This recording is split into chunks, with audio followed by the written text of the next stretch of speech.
ایک وقت چشم فلک نے یہ دیکھا کہ یہ آتی تھی، رسالت کھڑی ہو جاتی تھی، یہ بیٹھی رہتی، رسالت کھڑی رہتی، اور ایک وقت وہ بھی آیا، لوگ بیٹھے رہے۔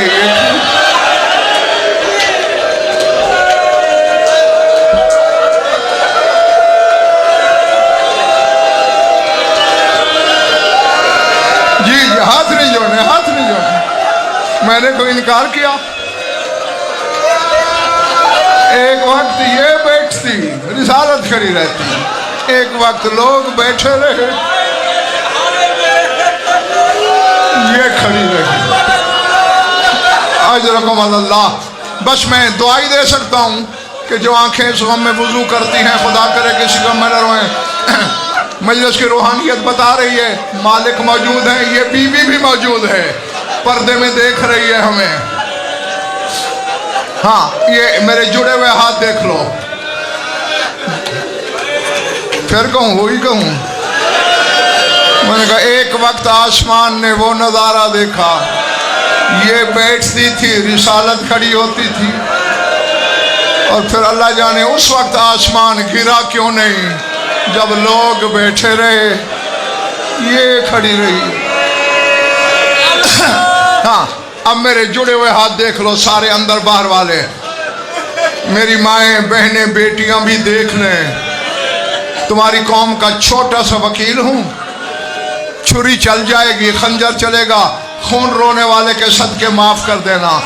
اپنے بابا کے بعد صرف 3 دن دائیں ہاتھ سے تسبیح پڑھی ہے بطول۔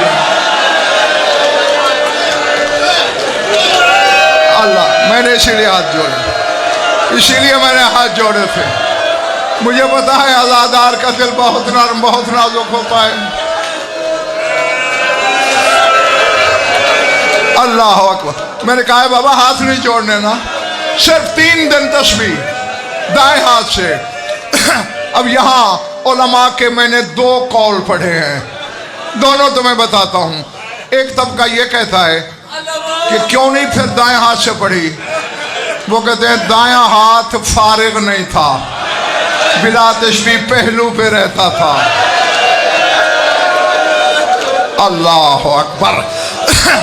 دوسرا طبقہ کہتا ہے نہیں، بطول ہے، رسول کی بیٹی ہے، علی کا حرم ہے، حسنین کی پاک اماں ہے، چاہے جتنی تکلیف ہوتی بی بی تسبیح کی جان کے توہین نہیں کر سکتی۔ وہ کہتے ہیں یہ ہاتھ تسبیح تھامنے کے لائق ہی نہیں تھا، بطول اس ہاتھ میں تسبیح اٹھا نہیں سکتی۔ اللہ اکبر، اللہ اکبر۔ میری طرف دیکھنا، جس کے سینے میں گوشت کا ٹکڑا ہے پتھر کا نہیں۔ اکثر اوقات تیرا مولا علی منبر سے خطبہ روک لیتے اور پھر اپنے ہاتھوں کو الٹ پلٹ کے دیکھتے اور پھر چیخے مار کے رونے لگ جاتے۔ قریبی لوگ پوچھتے مولا کیا ہوا؟ رو کے کہتے ان ہاتھوں کے ید اللہ ہونے کا فائدہ کیا ہے؟ کیوں مولا؟ فرمایا یہ ہاتھ بھی تھے بطول کو یہ بھی تھے بطول کا پہلو زخم۔ اللہ اکبر۔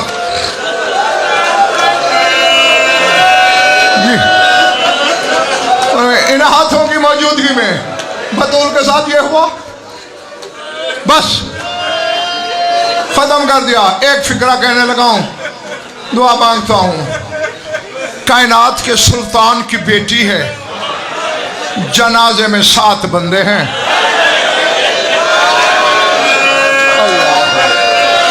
اللہ اکبر۔ 7 بندے جنازے میں، 7واں عبداللہ بن مسعود ہے۔ یہ راوی ہے، کہتے رات میں اٹھائی، رات میں دفنائی، علی نے 40 قبریں بنائی، 40 قبروں کے نشان، پتہ نہ چلے کہاں ہے۔ دفنانے کے بعد کہا،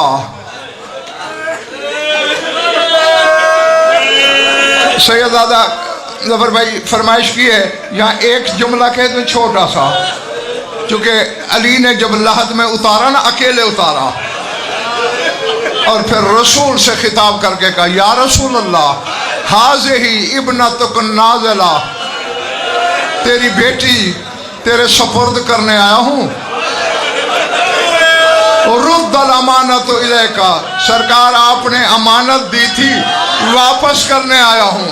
رسول کی قبر ہل گئی، آواز آئی، یا علی امانت تو دے دی، جب میں نے دے دی ہاتھ صحیح سالم تھے، پہلو زخمی نہیں تھا۔ اللہ اللہ، جی بھائی ہاتھ کیوں جوڑتے ہو؟ میں نے کوئی انکار کیا؟ ہاتھ نہیں جوڑنے بھائی۔ کہا یاری جب میں نے امانت دی تھی، صحیح سالم تھی، میں بتا نہیں سکتا کہ خیبر شکن پہ کیا گزری۔ عبداللہ بن مسعود کہتا ہے، دفن کرنے کے بعد علی نے فرمایا، حسنین جی بابا گھر جاؤ، چلے گئے۔ پھر ہم ساتوں سے کہا تم بھی جاؤ۔ ابن مسعود کہتا ہے میں علی کے قدموں پہ گر پڑا، میں نے کہا مولا میرا دل اکیلا چھوڑنے کو نہیں چاہتا، بی بی کے صدقے مجھے امام بن کے حکم نہ دینا۔ علی نے اشارہ کیا بیٹھ جا، بس ختم ہو گئی میری بات۔ عبداللہ بن مسعود کہتا ہے جنت البقیع کی ٹوٹی دیوار پہ بیٹھ گئے علی، پہلے ہچکیوں سے روئے، پھر سسکیوں سے روئے، پھر امامہ اتار کے زمین پہ دے مارا، پھر دھاڑے مار کے روئے۔ پھٹ تو پتھر بھی سکتا ہے جملہ سن کر، پہلے ہچکیاں، پھر سسکیاں، پھر دھاڑے۔ ابن مسعود حیران کا کہتا ہے یا علی تو نے تو میدان جنگ میں موت کو رلایا ہے، یا علی اللہ کی امانت تھی، اللہ نے لے لی، صبر کر۔ علی نے منہ پہ تماچے مارے، کہا او ابن مسعود اگر مر گئی ہوتی میں نہ روتا۔ اب میں تو جملہ ہی پڑھ سکتا ہوں بھائی۔ فرمایا اگر مر گئی ہوتی میں نہ روتا۔ یا علی رو کیوں رہے ہو؟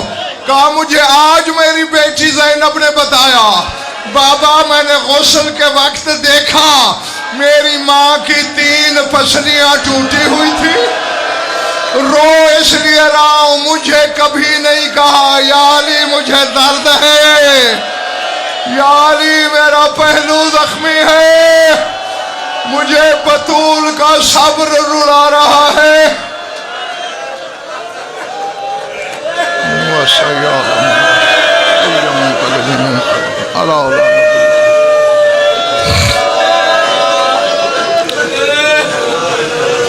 بار الہ مجلس اعلیٰ کو منظور و مقبول فرما۔